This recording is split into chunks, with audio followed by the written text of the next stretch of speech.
Hey guys, and welcome back to my channel. It's Ijoma here, and welcome back to another video. So in this video, I'll be telling you guys why I stopped sewing. Yeah, I don't sew anymore. Yes, I don't sew anymore. Okay, wait, before you get scared, I'll still be posting our sewing tutorials, but I don't do commercial tailoring anymore because some people have been coming to my DM, IG, I want to sew this and I want to sew that, and I post sewing contents most of the time, so they think that I sew. I don't sew for people. I sew for content strictly. I used to be a full-time fashion designer. I used to be a full-time tailor. Like, when I mean full-time, I worked sometimes 3 days in a stretch. I used to sew very well. So when I was sewing, I was also posting on my YouTube. I started posting some tutorials on my YouTube as well.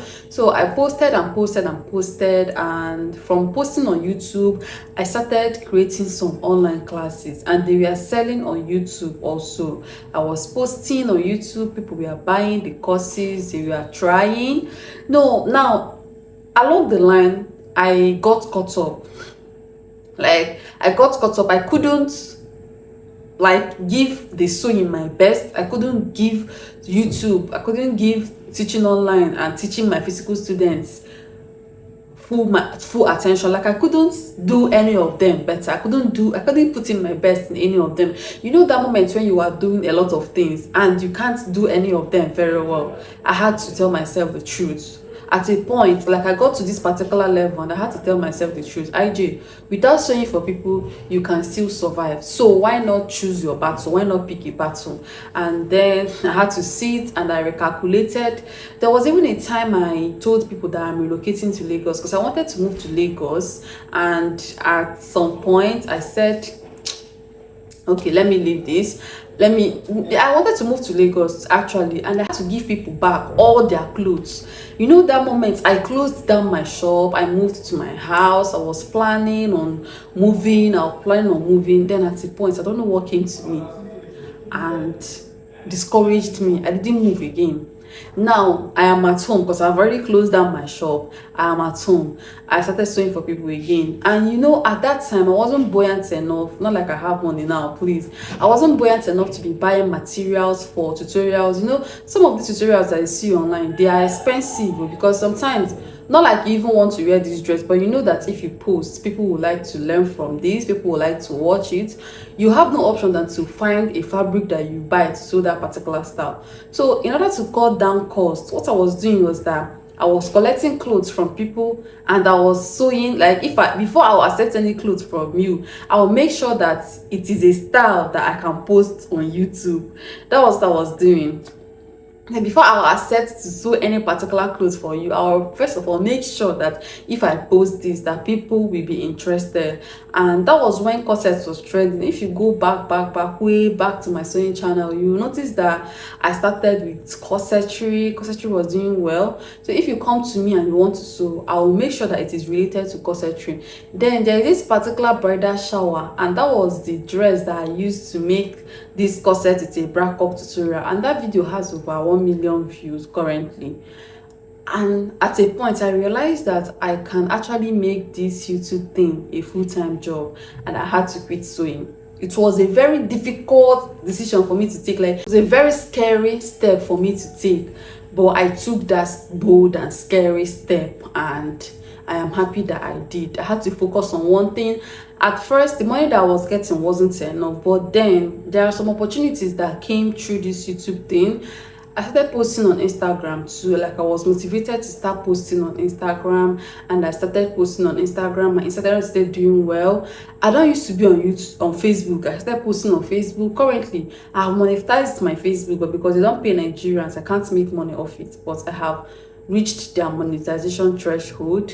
I have also grown on TikTok, and now I have so many online classes. I have like 15 online classes. When I started this online class thing, I started with corsets first, then added blazer, then added trouser. Which other course did I add after that trouser blazer class? And I noticed that people are actually interested. Now, currently, I have like 15 online classes, 15 whole online classes. And making videos for online classes, there's some videos that you make for up to a month, because if you chase it with by force, you may break down. You know, so some people may ask, what is the difference between YouTube videos and online classes? The difference is too much. You know, when we start YouTube videos, most of the time now we start with drafting the front, blah blah blah blah blah. But when it comes to online classes, you will start with the paper, how the numbers of papers you need, you will do measurements, you will do your full measurements, you will explain, like, and if you are sewing, you will not skip any step. Like, you will take them to your machine. If you are going to your machine, they will follow you to your machine. Sometimes if you're ironing, they will iron with you. You can't even miss any step when you are creating an online class, and it is tiring. If you are sewing, strictly sewing, it is a different job. Now, if you are sewing and filming, it is another job. You know, any dress that you use 1 hour to sew, if you are making content with that dress, you will spend 2 or 3 hours because you're making content with it. But had it been, I want to sew a top, I can do my sewing. I know, of course, you're a tailor, you know how to manipulate everything. You can do your sewing, and 1 hour you are done. You can iron whenever you want to, you can join the hand whenever you want to.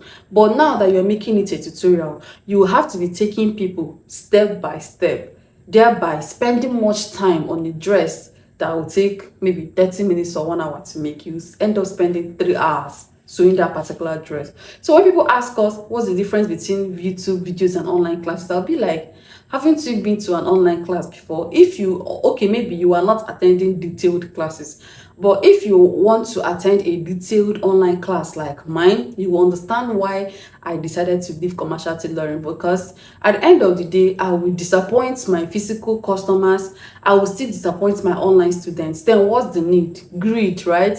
And you are not best in any of them. People that are doing sewing only, they do well. Okay, let's say that I'm just a fashion designer, I'm a good tailor, but now I don't sew big clothes, because who am I sewing it for? I don't have any customer to sew that type of clothes for.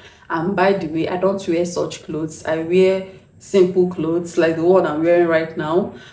Had it been I'm a tailor, had it been I'm a fashion designer full time, I know that I'll be putting out mad designs, mad and fine designs.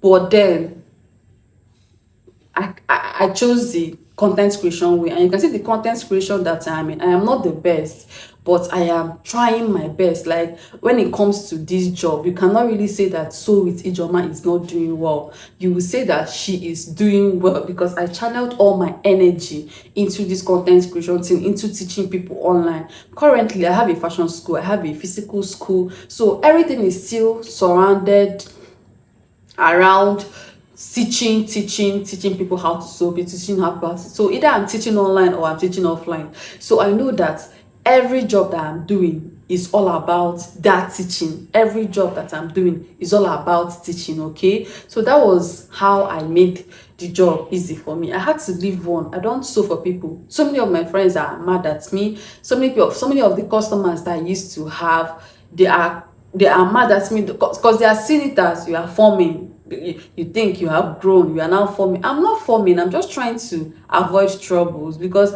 if I try to please them, we may end up having a serious issue at the end of the day. Then my online students, on the other hand, I may end up having a bad name. They will say you don't reply your messages, and all that, because you are trying to serve two masters at the same time. I had to stop. Now, before I will sew for somebody, I will know how much that person is paying me. I will know if it is worth sacrificing 3 days of my content creation job for that clothes. Because there's some clothes that if they give you, you may end up sewing that clothes with 3 full days. So sometimes I'll be like, if I should sew this particular dress for 3 days, how much will I make from it? Then there are some videos or online classes that you can manage to create with like 3 days or 1 week. Which one will pay me more? These are things that I will weigh before I will accept to sew for anybody. And that is why it is important to have a niche in whatever you are doing. If you have a niche, you will be the best in it. You can never be the best in everything. If you are into streetwear, focus on it. If you are into ready to wear, anything that you are doing, try and have something, try and have an identity. Anywhere you hear of Sew with Ijoma, of course you know that they are talking about tutoring. Not like I can't sew, but they know all you can think of is tutoring. If I should drop tutoring and enter sewing, I'll do well too. If I should drop sewing and enter ready to wear, I'll give that ready to wear my full attention. Some people have been asking me to start ready to wear. I don't want anything that will get me caught up, and I don't want to be an average in whatsoever that I'm doing. So whatever you are doing, focus on it. That's the reason why I stopped tailoring, nothing else. That's the reason why I stopped sewing. As I'm here and working and making this video, you may think that I'm just talking, but it is a form of work for me. After doing the I'm currently in Lagos. After doing this, I'll travel to the east and where I'll start teaching online again. It is work. You think it's easy until you start it. That is when you will realize that you cannot combine this content creation. If you want to be a full-time content creator, you cannot really combine it with any other thing and excel in that thing. You must sacrifice one for one, except in cases where you have strong hands or strong managers that can handle that job for you without your presence. That is the only time you can excel in the both of them.